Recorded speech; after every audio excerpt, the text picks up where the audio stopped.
Ayan, isang mapagpalang hapon sa ating lahat. Alam ko po't ilan sa inyo dyan, no, ay mahina yung internet connection. Ilan sa atin ay hindi maganda yung panahon, ngunit kayong paman, ilaraos pa rin din ang oras na ito. Kasi una sa lahat, sabi ko nga, di ba, paulit-ulit na kailangan di tayo dapat napipigilan na kung sino man kahit ng internet connection. Ayan, isang magandang tanghali sa ating lahat. Ito na naman po ulit ang Kalambag. Ayan. Alam ko lumalaban at lumalaban pa rin ang mga kabataan ngayon. And of course, no, lalo na papalapit na ho ang pasukan, no? So, I'm very happy for that, especially sa Department of Education, sa ating mga high school and elementary student here. Ayan, no? So, I thought you're also excited maliban sa bagong classmate. Bagong friends, bagong room, or may bagong crushes rin. Ay, crushes, okay lang yan, no? Okay mag-alala. Wala akong problema kung may ganun. Kasi nga ho, di ba, guys, ano ba to classroom? Oo. Kasi nga, no, ganun talaga, no? Kumbaga, kailangan minsan may mga inspiration tayo sa loob ng classroom natin. That's more experience ko yan dati. So, ayun, some have a quick recap for last episode na pag-usapan natin ang tungkol sa, of course, yung pagbabawas ng general education subject na kasalukuyang isa sa mga issue na kinakaharap ng ating bansa. Kasi nga, di ba, may panukala na babawasan daw yung mga general education subjects. And, of course, isa sa mga reason doon is, um, yung nauulit na daw, redundant na daw, kasi yung iba na ituro sa senior high. And of course, nakadalawang episode na tayo tungkol dyan. Kasi last time, may kasama tayo na isang attorney, no? Si Attorney Severo Brillantes. Ayun, napakagaling niya last time. And sana balikan niyo ho yung episode na yon. At ngayon na naman, may makakasama ulit tayo. Ngayon, bago ang lahat, kamustahin muna natin yung mga kasama natin for today's episode. Nariyan si Sarah. Ayan, Sarah, kamusta ka? Long time no see. So, pagbabalik ni Sarah. So, kamusta ka naman, Hello Sarah? po. Magandang araw po. And really, I am excited for a new topic today kasi last week wala ako dahil, ayun, nagbakasyon nga. And today, nandito ako. I'm ready to learn a new topic and new lesson po. Yun lang. Thank you, Akim. Ayan, maraming maraming salamat. Si Hannah, ito rin si Hannah. Na nandito din last time. Ano ko, lumalaban yung signal ni Hannah. So, Hannah, kamusta ka today? Hannah?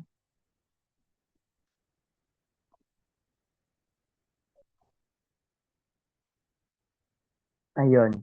Talagang lumalaban yung signal niya. So, wala tayong magagawa dyan kasi nga, di natin kayang kalabanin ang internet connection.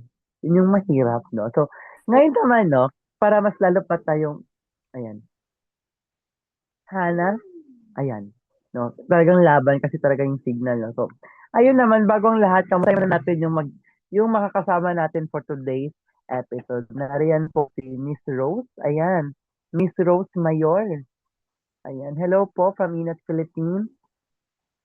Hello.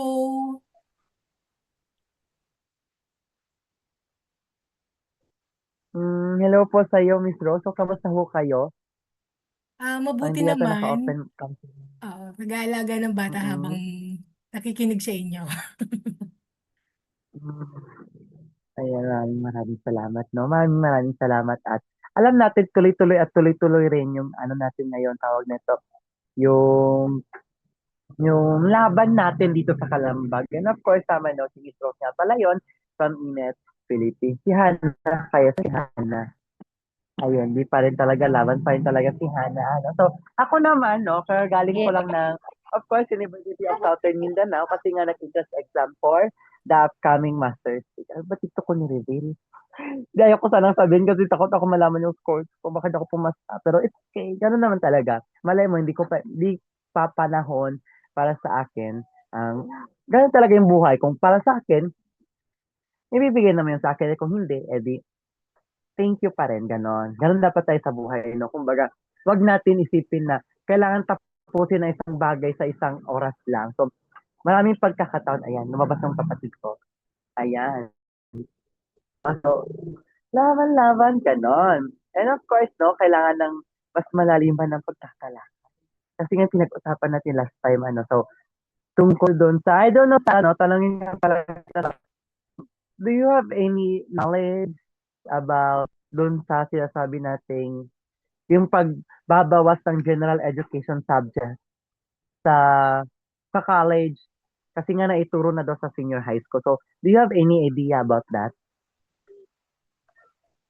Yes, brief din naman ako ni Kuya Josh or Sir Josh last time na meeting tayo, and totally pinanood ko ulit yung episode, and ang dami kong natutunan tungkol sa layunin ng CHED, which is ayun na nga, tas yung pinaglalaban din ni Attorney Severo Brillantes. And really it's important for me, no, kasi malapit na rin ako mag-college. I'm currently in senior high, so isa rin siyang lesson for me, of course.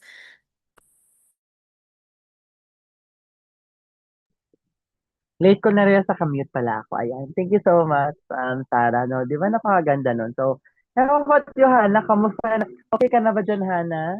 Kamusta ka? Okay naman, okay naman, laban na laban yung signal. Pero carry naman siya so far. So, ayun nga kuya.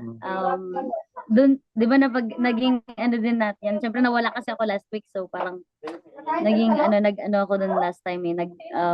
Nag-review ako dun sa ilang mga topic natin. No? So, ayun, nakakalungkot at saka may nakakabigla, mga balita na nakakalungkot at saka syempre mga bago sa atin na mga balita about like that, di ba? Yung sa pagbabawas ng subject natin, lalo ng mga gen ed natin. And at the same time, syempre, may mga advantage and disadvantages about it na topic natin last time, di ba? Kaya yun naman yung mga balita o meron na natutunan ko naman last week. Back to you, Kuya. Ayan. So, ayan, kasi ibigin natin yung basic niya. Ito yung pagbabalik niya. So, take it, Sarah. Hawak mo ang beat.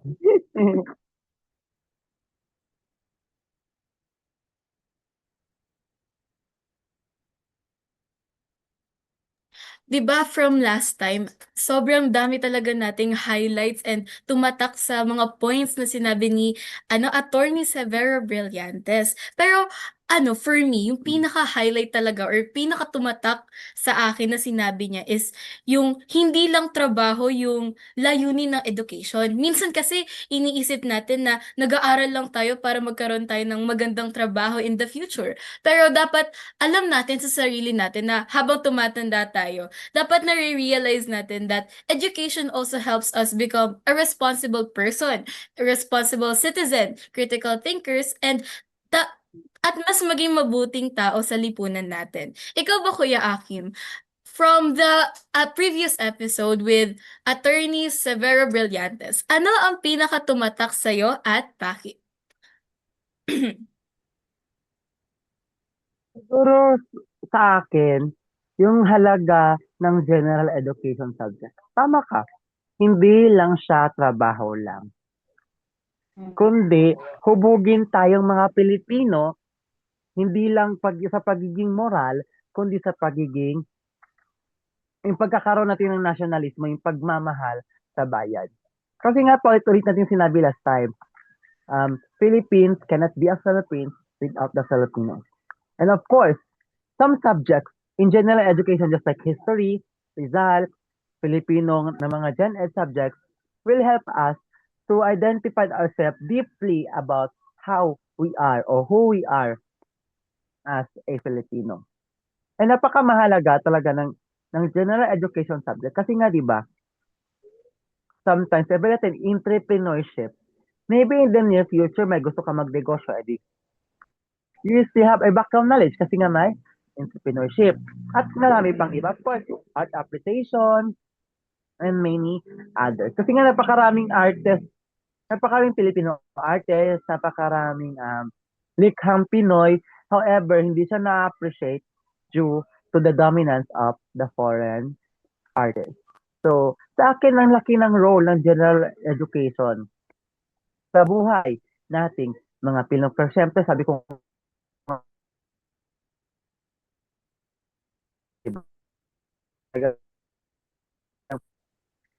Ay, mukhang naglag yata si Kuya Akim. And pero very true yung sinasabi niya, no, na talagang malawak yung papel ng education sa paghubog ng ating pagkatao, ng ating values, and yung mga pananaw natin sa buhay. What about you, Ate Hana? From the previous episode, nakasama mo si Attorney Severo Brillantes. Ano yung pinakatumatak sa'yo at bakit?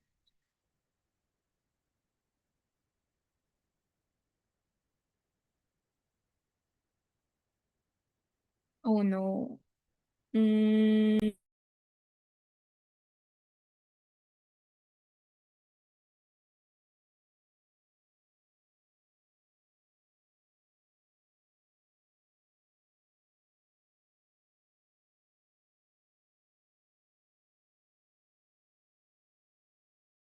mukhang laban na laban talaga yung signal ng ating mga kasama, no? And totoo naman, katulad ng from nasabi ni Kuya Akim kanina, madalas kasi talaga ng pag-uusapan kapag tungkol sa education, talagang trabaho, no? And gaya nga na nabanggit niya, mas malawak talaga yung paper ng education sa mga buhay natin kasi doon talaga napupunta or doon talaga tayo natututo ng ating mga pagkatao, ng ating values and yung mga pananaw sa buhay. And katulad na lang nung point ni attorney, talagang dapat hindi iniisip ng CHED yun na puro trabaho lang dapat. Dapat ang pinoproduce ng schools ay yung mga uh, people na skill-based, 'di ba? Hindi yung job ready lang for the Philippines.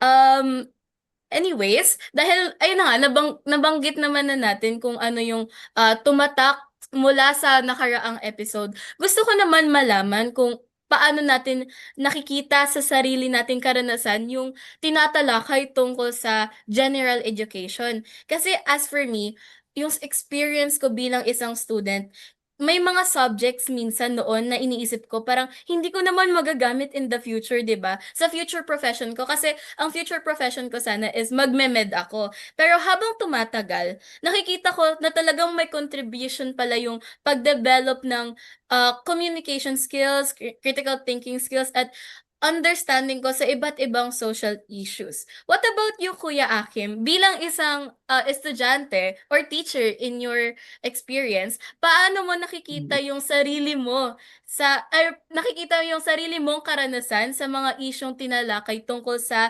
general education? Actually, talaga, no, when we say, ay, teka, pakiulit yung question, ano? Medyo Ay, nag-ano ano, kasi, medyo oo. sige. Paano nyo nakikita yung sarili nyong karanasan sa mga isyong tinalakay tungkol sa general education?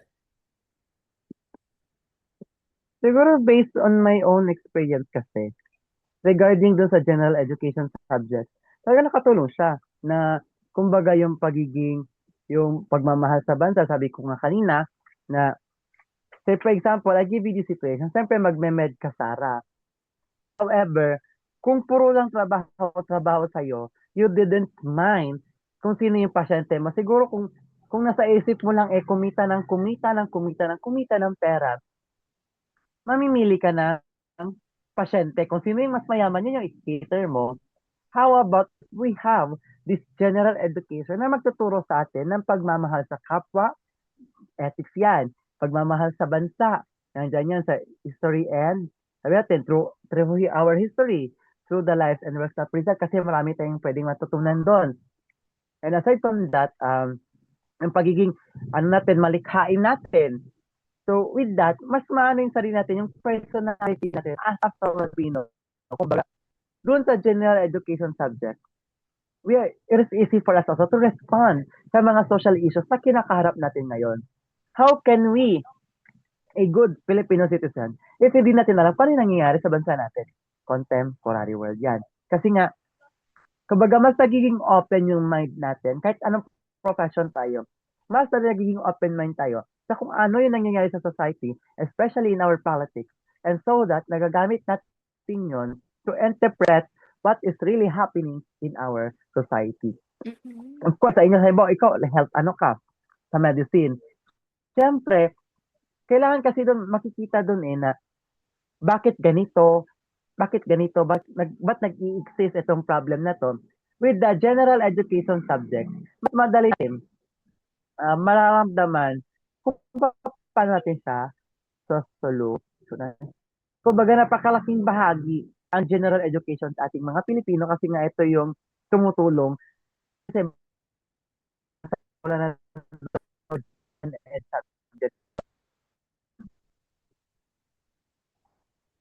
Yes, I agree, no? Kasi there are always things na hindi natin siya natututunan through grades kasi talagang may makikita tayo outside from our world na hindi maibibigay or masusukat ng grades. At dahil nabanggit na natin yung iba't ibang subjects, Kuya Akim, gusto ko naman itanong kung may mga subjects ba na sa tingin mo ay mahalaga kahit hindi sila direktang konektado sa trabaho o hanap buhay at bakit?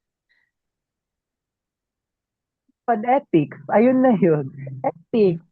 Kasi nga, syempre, natutunan natin yung pagiging moral, kahit anong gawin natin, oo. Kahit class valedictorian tayo, kung wala naman tayong moralidad, pinipilit natin maging tama ang isang mali, hindi natin nauunawaan talaga ng lubusan, kung ano ba talaga tayo bilang isang tao, understanding the self. May understanding the self ano ninyo, ano niya.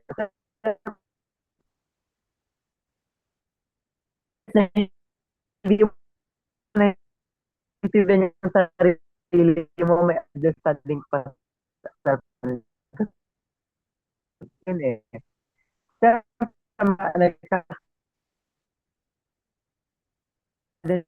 Pero ito, tama naman yun. Hmm. Okay, mukhang laban na laban talaga ang signal. Pero siguro for me, no, definitely may mga subjects talaga na hindi mahalaga. Kunyari, in my course or in my pathway, mayroon akong tinatawag na creative writing. And hala, sabi ko, bakit kailangan ko ng creative writing in my course? Eh, magme-med ako in the future. Pero, ang ano pala nun, on the other side, or on the bright side, tinignan ko siya.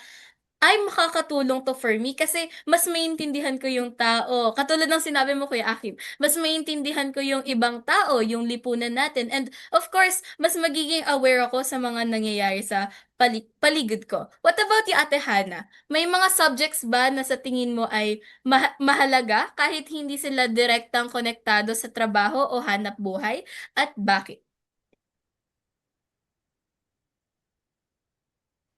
Well, yes. Siyempre no.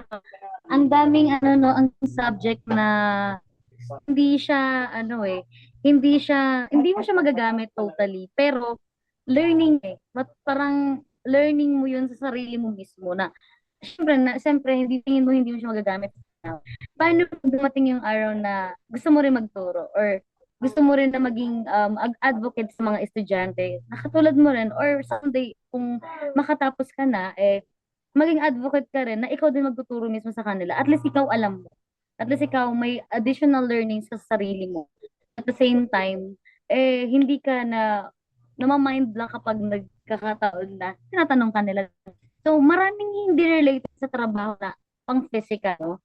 Pero at the same time, there is pa rin na stands for na subject na pinag-aralan natin at what learnings natin, life natin. Not just hindi gagamitin sa work dahil physical ang ginagamit sa mga work na ginagawa ng human, 'di ba? So, pero kasi ang learning talaga, mananatili yan sa iyo. Hindi lang sa iyo, pero pagdating ng araw, may tuturo mo din yun. Dahil nga syempre, alam mo na yun eh. Yun yung parang advantage rin na may mga additional subjects tayo na naituturo sa school. Yan, back to you, Sarah. Yes, of course talagang yung additional subjects na yun talagang makakatulong yun in the future for us kasi malay mo mag-change tayo ng profession and of course mas mapapalawak yung advocacy natin in life. Pero syempre sa bawat ano naman wait nga, pero mahalaga talaga na may natututunan tayo hindi lang through additional subjects kasi ito yung tumutulong talaga para maintindihan natin yung kasaysayan natin, yung kultura natin, and of course yung responsibility natin bilang isang mamamayan. Pero sa kabila ng mga natututunan natin, meron din tayong mga pagkakataon na tanong or like may mga tanong din tayo pagkatapos ng discussion. And from the last episode, meron ba kayong parang mga punto na hindi kayo lubos na sang-ayon or may tanong ba na nanatili pa rin sa inyo pagkatapos nung usapan? What about you, Kuya Akin?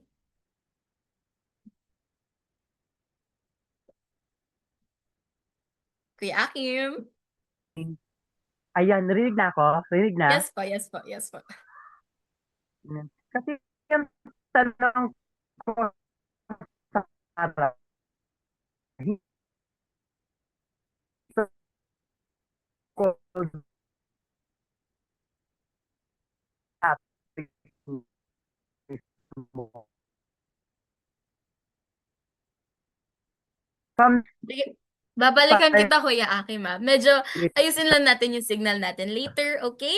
And ikaw naman, Ate Hana, from the previous episode, kasi wala ako from the previous episode eh. May point ba doon or sa nakaraang episode na hindi ka lubos na sang-ayon or parang may tanong ka pa ba na nananatili pa rin sa inyo pagkatapos ng usapan?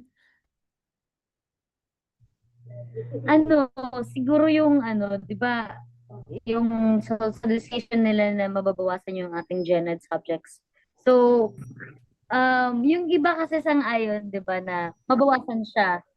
Pero there is rin na hindi. So, meron hindi ako sang-ayon siguro sa part na yun is yung magatanggal sila. At 'di ba, mag-start sila sa history ni Rizal. So, sobrang nanghihinayang ako sa part ng history kasi hindi lang kasi siya basta history eh. Kwento yan ng Pilipinas eh. So, part yan ng isang bansa. So, kung tatanggalin ng history, parang meron ng parte ng isang kwento ang wala. Eh di parang hindi talaga yung parang ganun. So, ang tingin doon, kung learnings mo about doon is yung kung meron man na yung sana naman inatanggal ng buo. Ano lang nila, concise lang, pero hindi tatanggal. Parang, yung para hindi natatanggal yung learnings na magiging mga susunod na generation sa atin. Kasi tulad na lang yung sa history nga, na lagi na find out yung history. Kasi, as an IP student, as an IP, we are part of the history of the Philippines din talaga. So, manghihinayang ka talaga kahit ako na estudyante. Kung ipinaglalaban ko yung kwento namin, paano kami makikilala kung matatanggal yung history ng Pilipinas? So, matatanggal din yung kwento about din sa amin, diba? So, that is the point ng yung part ko bilang isang estudyanteng IPs na hindi ako sangayon sa ganong bagay. So, and yun din yung learnings ko about it na hindi din naman talaga maganda na lahat isa tanggalin. Ganun. So, yun. Back to you, Sarah. Yes, pero kasi personally wala ako doon. So, feel ko dapat di ako babasa. Joke lang. Pero ano kasi curious lang talaga ako kasi paano natin mababalanse yung general education saka yung specialization kasi feel ko hindi naman sapat na oras para sa broad learning lang yung nade-develop, 'di ba? Kasi meron tayong different types of skills and specific skills na kailangan natin para sa future career natin. What about you, Kuya Akim? Okay na ba? May mga punto ba na from the previous episode na hindi ka lubos na sang-ayon or may mga tanong ba na nanatili pa rin sa inyo pagkatapos ng usapan? siguro, ayun, dahil feel ko na baka mawala signal. Kaya narinig ako, Tara? Narinig ako? Apa. Yes. Ayan, narinig naman. So, yung, hanggang ngayon, tanong ko pa rin, ang daming problema ng bansa natin. Bakit ito yung uunahin? Bakit ito yung indicator? Ang daming problema, kahirapan, kalusugan, ang dami. Of course, the system of education itself, hindi lang sa CHED, kundi sa DepEd, pasahod ng mga teachers. Ang dami mga buhay na magsasaka, ang daming problema, tapos nariyan pa yung flood control scandal, nariyan pa yung corruption. Bakit ito unahin? Ano ba? Okay na tong 32 units. From 64 nga, binawasan nga, 32 na ngayon. Tama na, okay na to. Please lang. Tanong ko, bakit kailangan pa asikasuhin? Ang daming dapat asikasuhin. Ang daming dapat pagtuunan ng pansin ng ating pamahalaan. Napakaraming dapat tanong sa ating bansa na dapat solusyonan. So yun yung tanong ko talaga, bakit kailangan pa? Lalo na ngayon, no? Malapit na yung pasukan, super mahal ng mga school supplies.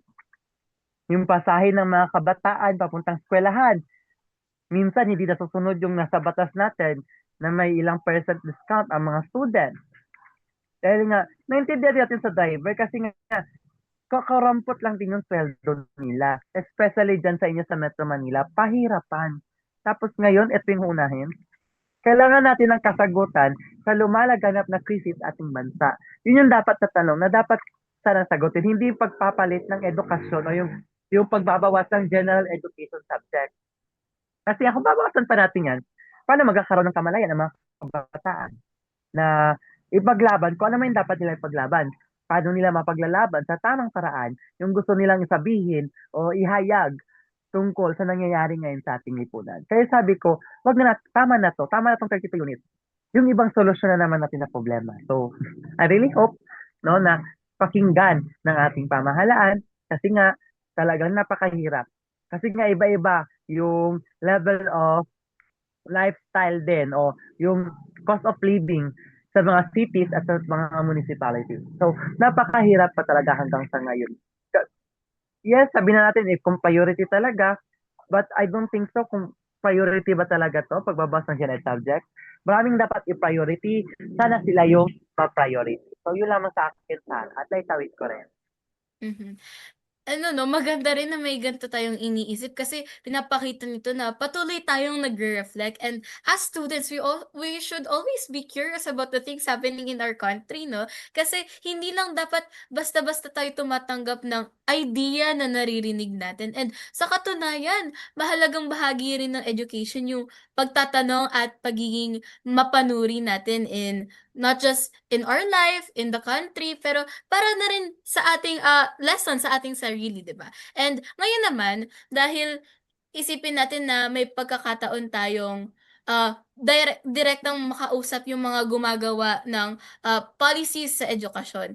Ano ang gusto mong ibigay na mensahe? Ako na mauuna. Kasi as a student, para sa mga policy maker, sana mas mapakinggan nila yung experiences hindi lang ng mga estudyante, pati rin ng mga teachers. Kasi sana maganda yung layunin ng programa at curriculum bago sila magpasa ng batas, 'di ba? Para mas maging effective siya kung isinasaalang-alang natin yung future challenges, yung future profession ng mga kabataan and mga kinakaharap ng learners sa araw-araw. Kung ikaw, Kuya Akim, kung bibigyan ka ng pagkakataon magbigay ng mensahe sa mga gumagawa ng pulisiya sa edukasyon, ano ang nais mong sabihin?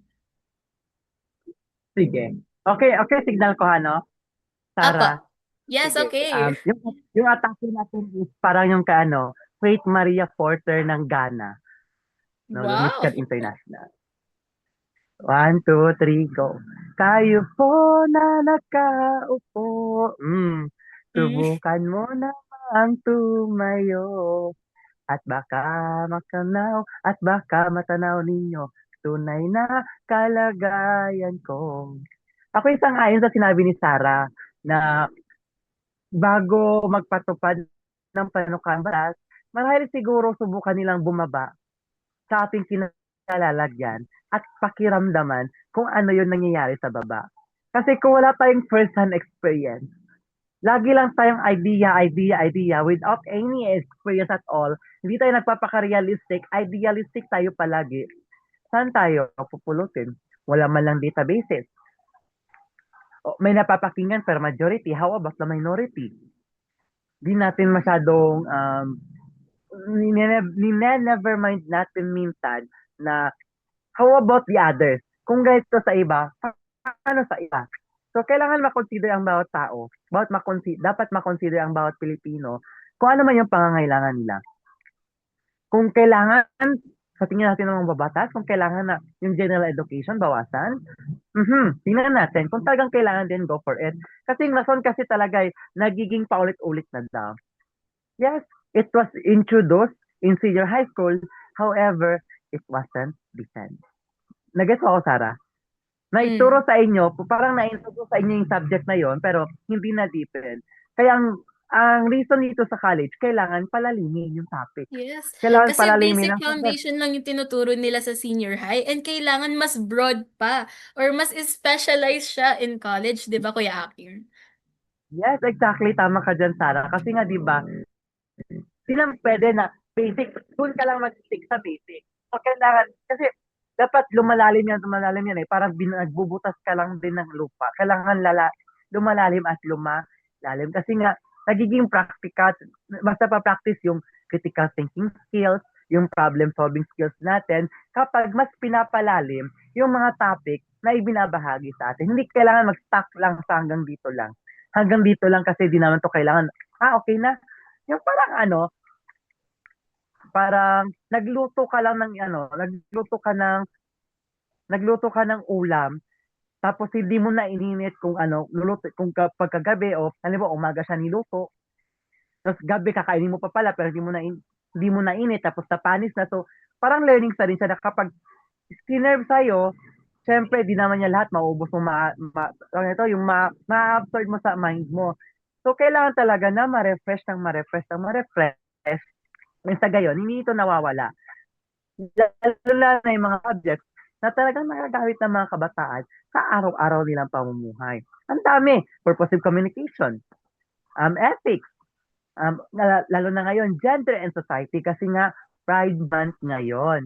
And ano pa ba, napakarami, indigenous communities kasi meron tayong mga katutubo and sometimes they are prone to discrimination and negative criticism. But if with this subject, it is easy for us to understand our culture kasi IT din ako. It's very important to understand our culture through the subject included in the specific curriculum. So, yun yung para sa akin, Sarah. Mm. Definitely, they should really look at the shoes of the people who are inside the system, no? Yung mga students natin, yung mga teachers natin katulad mo, right? And para naman sa ating synthesis, and nakikita naman natin, no, sa kabuuan ng ating edukasyon, talagang hinahanda lang talaga tayo for uh, trabaho, which is wrong. Dapat yung education natin, isa siyang process ng paghubog ng kaalaman, paghubog ng values, and kakayahan natin bilang isang mga mamamayan. And natutunan din naman natin na kahit yung mga subjects na hindi konektado sa ating magiging profesyon, ay may mahalagang ambag. Talagang may given benefit siya sa atin sa aspects ng personal growth, yung pag-unawa natin sa lipunan, lalo na sa sistema ng edukasyon. And higit sa lahat, dapat napapagtanto natin na yung edukasyon natin hindi lamang para sa sarili natin. Because we're not just building ourselves, we're building also our country. We're building ourselves to be a better person and better people of the country. Kasi hindi naman sarili lang natin yung tagumpay, 'di ba? Kundi para sa mas nakararami. Kasi pagiging mas malaki yung layunin ng edukasyon, which is yung pagiging responsable and yung pagiging aktibo nating bahagi ng komunidad. And para sa ating announcements, Kuya Akim. Ayan, ako na naman ulit sa announcement. So, don't worry, no? So, every Saturday po, ulitin natin, lagi po napapanood ang Kalambag. Every Saturday po yan, 1 to 2 p.m. po yan. And of course, mamayang gabi po, every Saturday po yan, nariyan din po ang intonasyon or inclusion, now na. Every Wednesday rin po yan, 3 to 4 p.m. po. And again, abangan nyo rin po mamaya ang Senior City. No, every Saturday po yan. No, mamaya po yung alas 7 hanggang alas 8. And lastly, no, kung gusto nyo pong balikan, sabi nga, di ba, kapag na-miss mo, pwedeng balikan. Ayan, so pwede nyo pong balikan ang Kalambag episode, no? Official Facebook page at sa YouTube page po ng Ines Philippines. So, back to you, Sarah. Thank you po sa lahat ng insights at pakikibahagi sa ating discussion. Hanggang sa susunod na episode ng Kalambag!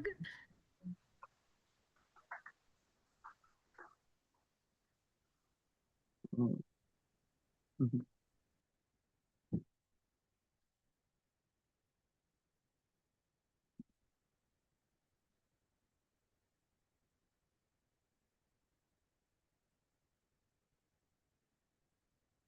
Mm. Ayan, hintay lang natin. Ayan. So, hello. Thank you so much for watching us. And of course, now abangan niyo po ang next episode.